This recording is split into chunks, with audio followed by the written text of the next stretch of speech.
Bienvenidos a una edición más de su noticiero de ABA Televisión. Mi nombre es Jaime Sevilla y estas son las noticias.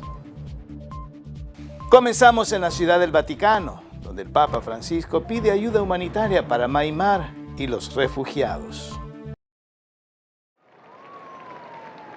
Después de rezar el Ángelus de este domingo, el Papa se sumó a los obispos de Myanmar que piden abrir corredores humanitarios para ayudar a la población y que se respeten los edificios de culto como lugares de refugio. Myanmar vive bajo una dictadura militar desde hace 4 meses, tras el golpe de Estado que derrocó al gobierno. Que il cuore di Cristo tocchi il cuore di tutti portando pace nel Myanmar. En mayo, el Papa celebró una misa por la paz en Myanmar como muestra de solidaridad con el pueblo birmano y les pidió que permanezcan unidos. So che alcune situazioni politiche e sociali sono più grandi di voi, ma l'impegno per la pace e la fraternità nasce sempre dal basso. Ciascuno nel piccolo può fare la sua parte. El Papa también recordó en el Ángelus que se celebraba el Día Mundial del Refugiado promovido por la ONU. El tema de este año era «Juntos nos curamos, aprendemos y brillamos». Apriamo il nostro cuore ai rifugiati, facciamo nostre le loro tristezze, le loro gioie, impariamo dalla loro coraggiosa resilienza. El Papa relacionó la situación de los refugiados con el Evangelio de la Misa del Domingo, en la que los discípulos ponen su fe en Jesús para superar la tormenta. Antes de marcharse, el Papa saludó a los peregrinos que vinieron a verle desde lugares tan lejanos como Polonia y Perú. Nos vamos a Estados Unidos, donde los obispos de ese país estudian el acceso a la comunión por parte de políticos pro-abortos. La Conferencia de Obispos de Estados Unidos está teniendo virtualmente su reunión de primavera para abordar el futuro de la Iglesia en el país. Su presidente abrió la conferencia con un llamado a la unidad en medio de lo que definió como un momento de división dentro del país y en la Iglesia. Me parece que en estos tiempos en que la sociedad está tan dividida, la Iglesia tiene el gran deber de reflejar la unidad que Dios quiere para su creación y su pueblo. Solo una Iglesia unida puede curar las rupturas y afrontar los desafíos y las injusticias que vemos más claramente por la pandemia. La reunión se produce en medio de un debate nacional sobre si los obispos deben negar la comunión a funcionarios públicos que apoyen el aborto, un tema que ha protagonizado las intervenciones de los obispos. Hemos visto encuestas nacionales que indican que muchos católicos ven la Eucaristía como un símbolo. Por eso, ahora más que nunca, urge una fuerte revitalización del significado de la Eucaristía en la vida de la Iglesia y en la vida de cada uno de sus miembros. En mayo, el cardenal Luis Ladaria, prefecto de la Congregación para la Doctrina de la Fe, envió una carta a los obispos estadounidenses en la que les pidió buscar un verdadero consenso sobre las cuestiones antes de redactar un documento final. Se trata de un debate que ha vuelto a entrar en la palestra pública de Estados Unidos tras la elección del presidente Joe Biden, un católico que apoya públicamente el aborto. El secretario de Estado de Estados Unidos visitará al Papa Francisco en la Ciudad del Vaticano. Tras la visita de John Kerry al Papa, Antony Blinken se convertirá en el segundo alto cargo de la administración de Joe Biden que viaja al Vaticano. Antony Blinken estará en Europa entre el 22 y el 29 de junio. Según anunció el Departamento de Estado de Estados Unidos, se reunirá con altos cargos de la Santa Sede para subrayar el compromiso común por la libertad de religión o creencia y el modo de abordar la crisis climática. Es probable que Blinken se reúna con el cardenal secretario de Estado, Pietro Parolin, y con el ministro de Exteriores, Paul Richard Gallagher. En octubre, su predecesor en el cargo, Mike Pompeo, visitó el Vaticano, pero no mantuvo ningún encuentro con el Papa Francisco. Quizá la visita sirva para acelerar el nombramiento de un nuevo embajador de Estados Unidos ante el Vaticano, cargo vacante desde el pasado mes de enero. La presidenta de Georgia visita al Papa Francisco y le lleva como regalo una caja de vinos. La presidenta de Georgia, Salomé Zurabishvili, visitó al Papa en el Vaticano. Le llevó como regalo esta caja de vinos, pues tradicionalmente los orígenes del vino se remontan al año 6000 a.C. en Georgia. También le regaló la partitura de una canción georgiana del siglo XII y libros que documentan la ocupación soviética hasta que declaró su independencia en 1991.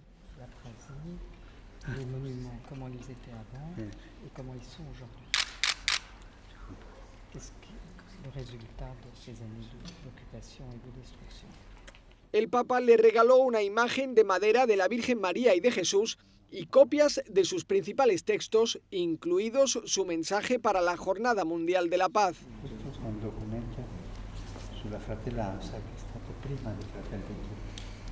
También entregó rosarios a los miembros de la delegación y les pidió oraciones.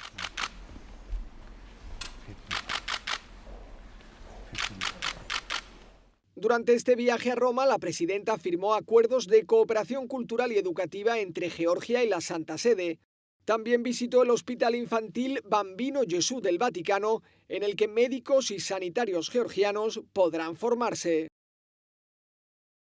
Y ahora quiero que compartan conmigo una reflexión del Evangelio del día.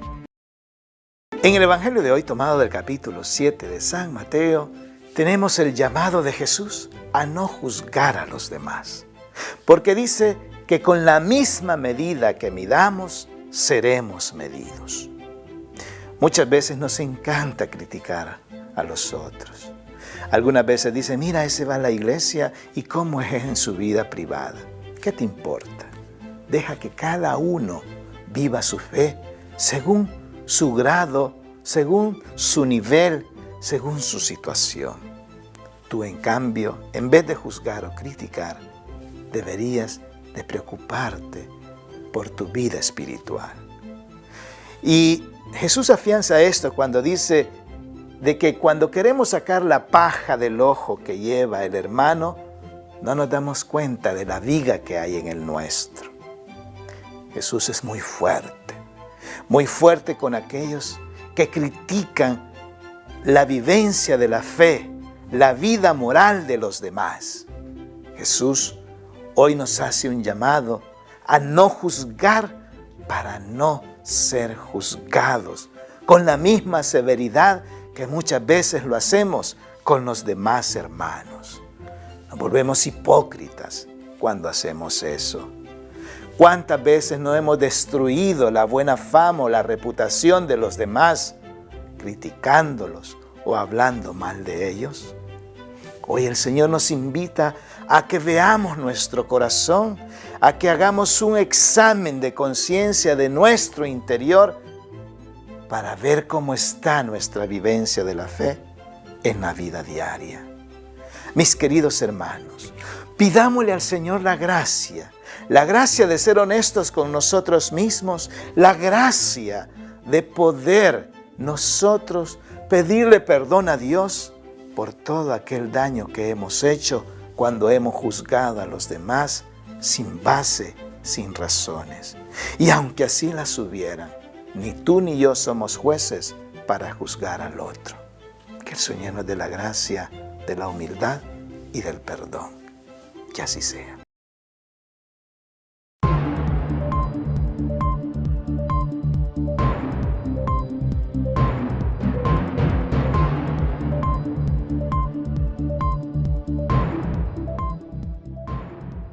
Estas son las noticias más importantes de los Estados Unidos, traídas a ustedes gracias a la cortesía de La Voz de América.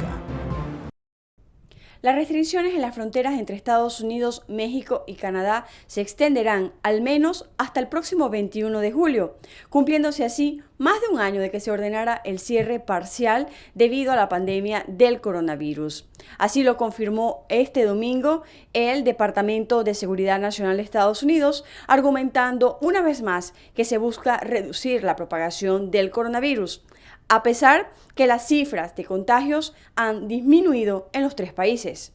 En el caso de Estados Unidos y Canadá, la extensión fue anunciada por las autoridades canadienses el viernes en momentos en el que el país hace grandes esfuerzos para elevar el porcentaje de personas plenamente vacunadas. El ministro de Seguridad Pública, Bill Blair, dijo que se tomó la decisión en coordinación con Estados Unidos. Dijo también que hay crecientes llamados en Estados Unidos a abrir las fronteras con Canadá a los viajes no esenciales, como el turismo, pero menos de 20% de los canadienses están completamente vacunados. Por otro lado, la depresión tropical Claudette se fortaleció para convertirse nuevamente en tormenta tropical al avanzar sobre el mar abierto en el Océano Atlántico. Claudette dejó serios daños en Florida y al menos 12 muertos en Alabama tras descargar fuertes lluvias a su paso por el sureste de Estados Unidos. Según el boletín más reciente de este lunes del Centro Nacional de Huracanes, Claudette estaba a 65 millas al norte de Carolina del Norte. Desde Washington, Sofía Pisani, Voz de América. Siguiendo en los Estados Unidos, el presidente Joe Biden celebra 300 millones de vacunas contra el COVID-19 en este país. 300 millones de dosis de las vacunas anti-COVID han sido administradas en Estados Unidos, reportó este viernes la Casa Blanca. El anuncio fue presentado con beneplácito por el presidente Biden, cuya meta es que el 70% de los adultos estadounidenses reciban al menos una dosis de la vacuna antes del 4 de julio, cuando Estados Unidos celebra su independencia. Nos dirigimos a un nuevo verano muy diferente al del año pasado, un verano brillante, un verano de alegría. Pero como prometí desde el principio, les hablaré siempre claro, lo bueno, lo malo y la verdad. Y la verdad es que las muertes y las hospitalizaciones se han reducido drásticamente en los lugares donde la gente se está vacunando. Pero desafortunadamente los casos y las hospitalizaciones no están disminuyendo en muchos lugares en los estados con tasas de vacunación más bajas. En realidad están aumentando en algunos lugares. Hasta la fecha, un 65% de los adultos estadounidenses ha recibido al menos una dosis y un 55% están completamente vacunados, según datos oficiales. Pero la mayoría de quienes aún no han sido inmunizados probablemente no lo hará, según lo reveló una encuesta de alcance nacional realizada por la agencia de noticias AP y el Centro de Investigación NORC de la Universidad de Chicago. Las masivas campañas de vacunación ocurren mientras se levantan las restricciones sanitarias impuestas durante la pandemia, incluido el uso de tapabocas en espacios abiertos y cerrados, lo que ha generado un rápido regreso a la normalidad prepandémica. Aún así, un 34% de los estadounidenses consultados por la encuesta AP NORC considera que las restricciones en su área han sido levantadas demasiado rápido. En los planes de la Casa Blanca está celebrar el próximo 4 de julio con lo que Biden ha denominado como la independencia del coronavirus. Pero en el Senado hay líderes republicanos que buscan también proclamar la independencia de la mascarilla en el transporte público, una de las pocas medidas anti-COVID que todavía se mantienen. Jorge Agobián, Voz de América, Washington. Nos vamos a El Salvador, donde les presentamos los riesgos de utilizar Bitcoin como forma de pago.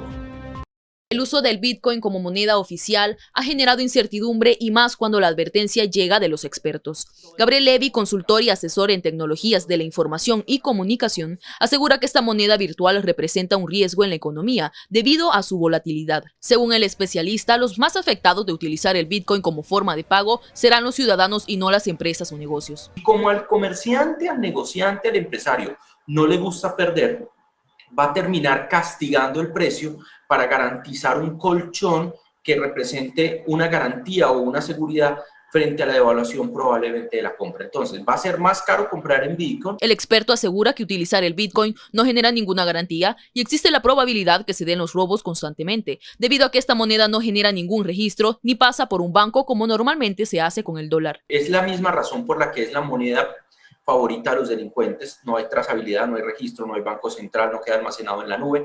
Es un código, tú tienes un bloque en código y ese código es el que vale. Existe un grupo grande de personas que desconoce sobre el tema tecnológico y el ejecutivo ha dicho que estos grupos serán capacitados para que puedan utilizar este nuevo recurso de pago. Justamente lo que está es exponiendo al público que probablemente menos habilidades tecnológicas tiene a que fácilmente le roben el Bitcoin. Es decir, el hacker, ¿a quién le tira? El cracker, el ladrón, el pirata informático. le tira al que menos conoce. La moneda virtual entrará en vigencia 90 días después de su publicación en el Diario Oficial, es decir, en septiembre próximo. A pesar del poco tiempo, el especialista en TICs dice que es necesario hacer una campaña de educación tecnológica y financiera para evitar que los ciudadanos se conviertan en víctimas. Para Teleprensa Canal 33, Alejandra Barahona. Y del Salvador viajamos a Sudamérica. En el Perú nos recibe nuestro amigo el padre Manuel Rodríguez, misionero claretiano de nuestra cadena hermana JN19 Televisión, que nos ha preparado un reportaje especial de lo que acontece en este país. Reporta para la cadena de televisión ABBA y JN19 del Perú el padre Manuel Rodríguez, misionero claretiano desde Lima. Primero, ya hemos sido vacunados con las 2 dosis, 2.471.000 personas, 982. Es un paso adelante que nos alegra a todos. Segundo, el Rosario del Millón, que se tuvo lugar el sábado de 5 a 6, fue todo un éxito. Tan es así que los celulares Android que podían recibir la señal estaban saturados. Cantidad de gente protestaba porque no podía recibir y participar en ese Rosario del Millón de orantes. Felicitaciones a todos los que han participado. Tercero, ha habido pues un sismo de 4 grados nada más en Caravelí, al sur de Perú, en la región de Arequipa, sin ningún perjuicio. Cuarto, Lima y Callao desde hoy entran al riesgo alto. Era muy alto, ahora es alto. Y también se cambia pues el horario del toque de queda. Hasta ahora eran a las 9 de la noche hasta las 4 de la mañana. A partir de hoy, desde las 11 de la noche hasta las 4 de la mañana. Esto hasta el 11 de julio, que habrá una nueva revisión. Esto facilita más el comercio y la movilidad. Quinto, ayer fue el Día del Padre y se celebró pues, de una manera muy discreta, pero se celebró. Las redes sociales reventaban, también por los canales de televisión, había saludos muy cariñosos, o había oraciones por parte de obispos, de sacerdotes, de laicos también, de grupos, de comunidades. Feliz Día del Padre, aunque sea de una manera tan discreta, pero que los papás sean felices siendo instrumentos de Dios, ministros de la vida de Dios y del amor de Dios. Un gran privilegio. También, y este es el punto sexto, Fuerza Popular está pidiendo que se muestre el padrón de los electores, y esto está respaldado y pedido también por el defensor del pueblo Walter Gutiérrez. Séptimo, este sábado hubo 2 marchas multitudinarias, tanto por parte de Fuerza Popular como de Perú Libre, sin sobresalto alguno, parece que con bastante paz. Y esto es bueno, que haya marchas porque hay derecho a manifestarse, pero siempre con paz, con calma, sin molestar a los demás.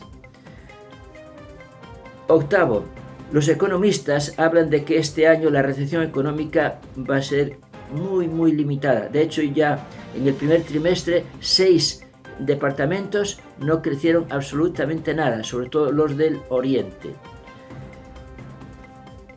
Noveno, Fernando Olivera, que fue también candidato en algún momento a la presidencia del gobierno, respalda la moción de Javier Villastein, que fue en su momento también jefe del Poder Judicial, de anular las elecciones, al menos la segunda vuelta. Reportó el padre Manuel Rodríguez desde Lima para ustedes.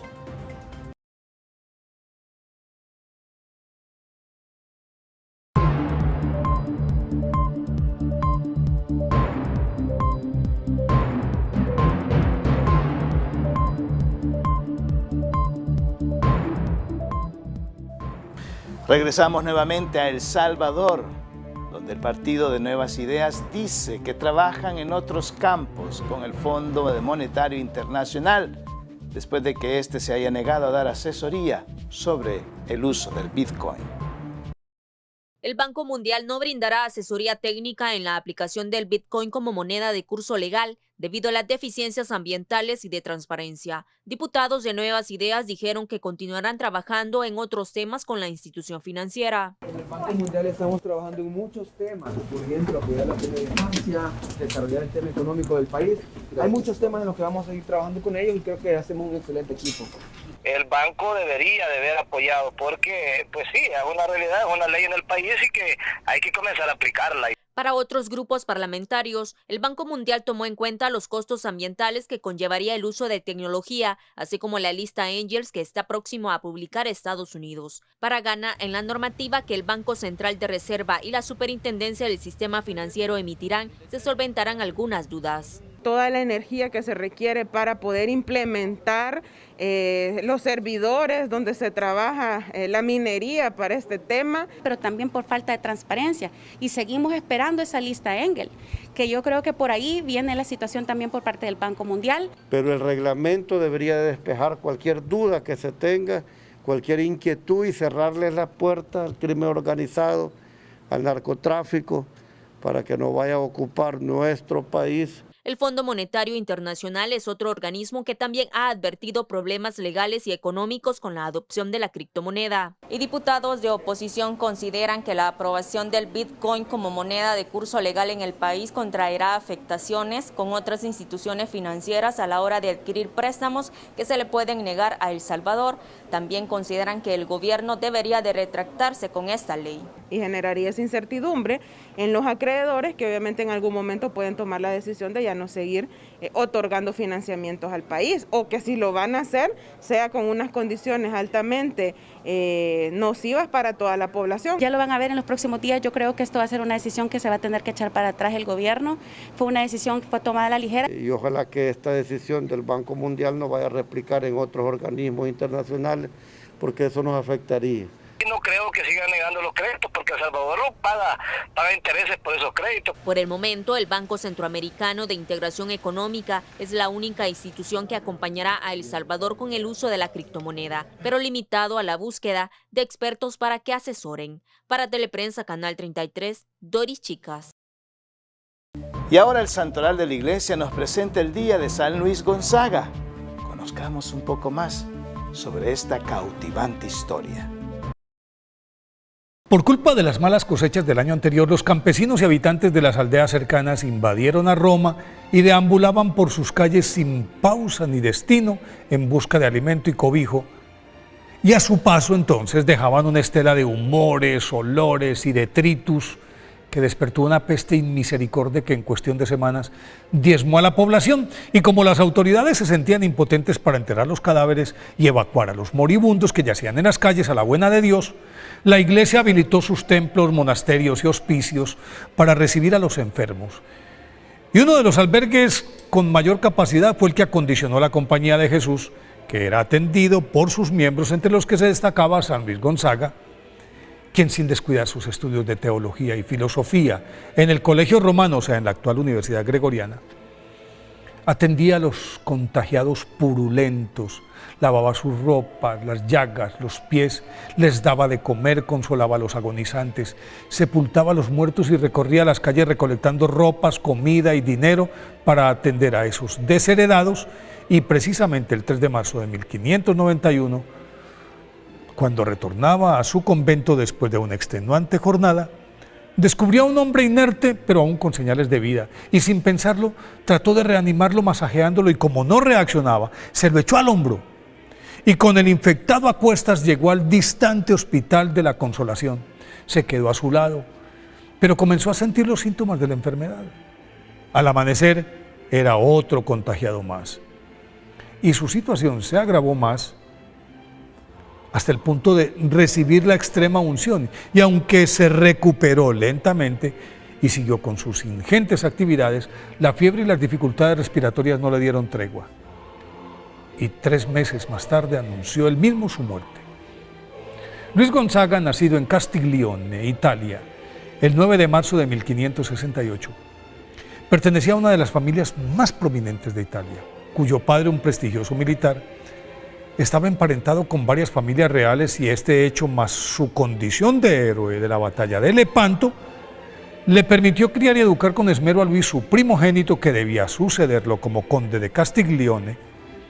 Pero el infante no mostraba ambición alguna y solo se interesaba en la oración, en la vida de los santos y en la veneración a la Santísima Virgen, devociones que le habían sido inculcadas por su piadosa madre. A pesar de que su padre lo paseó por las principales cortes europeas, incluso llegó a ser paje, es decir, compañero permanente del príncipe de Asturias, don Diego, hijo de Felipe II de España. Y así todo, siempre daba ejemplo de piedad en todas partes. Y aún en medio de los pesados ambientes cortesanos llevaba una vida austera, ayunaba constantemente, dormía en el suelo, hacía penitencia constante, pero paradójicamente aprovechó todos estos viajes para perfeccionar sus conocimientos de latín, lengua castellana, retórica, literatura, matemáticas, biología y filosofía. Aunque su padre se opuso rotundamente varios años a su fervoroso anhelo de abrazar la vida religiosa, al fin tuvo que dar su brazo a torcer y entonces San Luis Gonzaga renunció en favor de su hermano menor Rodolfo a la primogenitura, que incluía todas las propiedades de la familia y el título de conde de Castiglione. Se enfundó un tosco sayal e ingresó en Roma a la Compañía de Jesús en noviembre de 1585. Durante su noviciado se distinguió por su acendrada piedad, obediencia, penitencia, ayuno y por sus extenuantes jornadas de oración en las que permanecía de rodillas. Alarmados los superiores ante estos excesos, le ordenaron suavizar sus rigurosas prácticas ascéticas, pues su salud se resintió, pero ello no fue óbice para que desempeñara los oficios más humildes: trabajar en la cocina, servir la mesa, realizar el aseo del convento y pedir limosna en las calles romanas para atender las necesidades de los más pobres, asistir a los enfermos en los hospitales. Y mientras realizaba todas estas actividades, continuaba ejemplarmente con sus estudios de filosofía y teología, y a principios de 1588 recibió las órdenes menores. Mas la consagración de San Luis Gonzaga se vio interrumpida cuando, tras la muerte de su padre, a petición de su madre, tuvo que retornar a Castiglione para ser mediador en el pleito que su hermano Rodolfo sostenía con el duque de Mantua por la posesión del castillo de Solferino, y actuó con tal prudencia y tino que ambas partes, además de llegar a un acuerdo, firmaron un tratado de paz que estuvo vigente varios siglos. Al regresar a Roma, San Luis encontró a la ciudad invadida de campesinos y aldeanos que huían del hambre y la miseria, pero la peste los perseguía, y entonces se dedicó con abnegación a ayudar a los enfermos, a asistir a los moribundos, a recoger y enterrar muertos, y en esas circunstancias San Luis Gonzaga encontró yerto al infectado que lo contagió, y aunque mejoró y pudo reanudar su apostolado, la fiebre y los problemas respiratorios lo fueron minando hasta que 3 meses más tarde, como lo había predicho, expiró a los 23 años, el 21 de junio de 1591, en presencia de su guía y confesor, que era San Roberto Belarmino. Fue canonizado por el Papa Benedicto XIII en 1726, y el Papa Pío XI lo proclamó patrono de la juventud. Por eso, hoy, día de su festividad, pidámosle a San Luis Gonzaga que ilumine a nuestros jóvenes para ser fieles a nuestro Señor Jesucristo.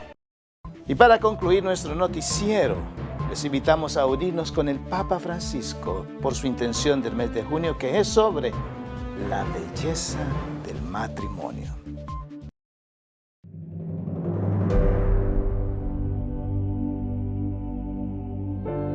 Es cierto eso que dicen algunos, que los jóvenes no quieren casarse, especialmente en estos tiempos tan duros. Casarse y compartir la vida es algo hermoso.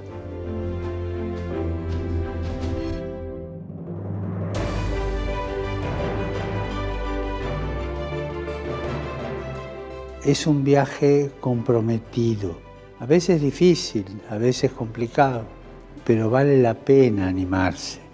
Y en este viaje de toda la vida, la esposa y el esposo no están solos, los acompaña Jesús. El matrimonio no es solo un acto social, es una vocación que nace del corazón. Es una decisión consciente para toda la vida que necesita una preparación específica. Por favor, no lo olviden nunca.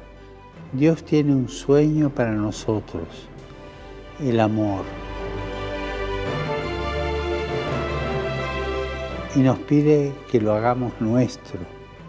Hagamos nuestro el amor, que es el sueño de Dios.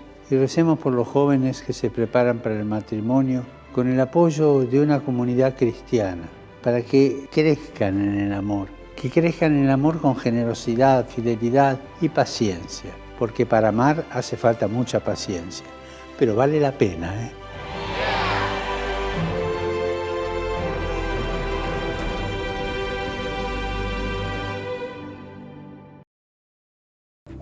Y así llegamos al final de una edición más de su noticiero de AVA Televisión. Gracias por estar con nosotros.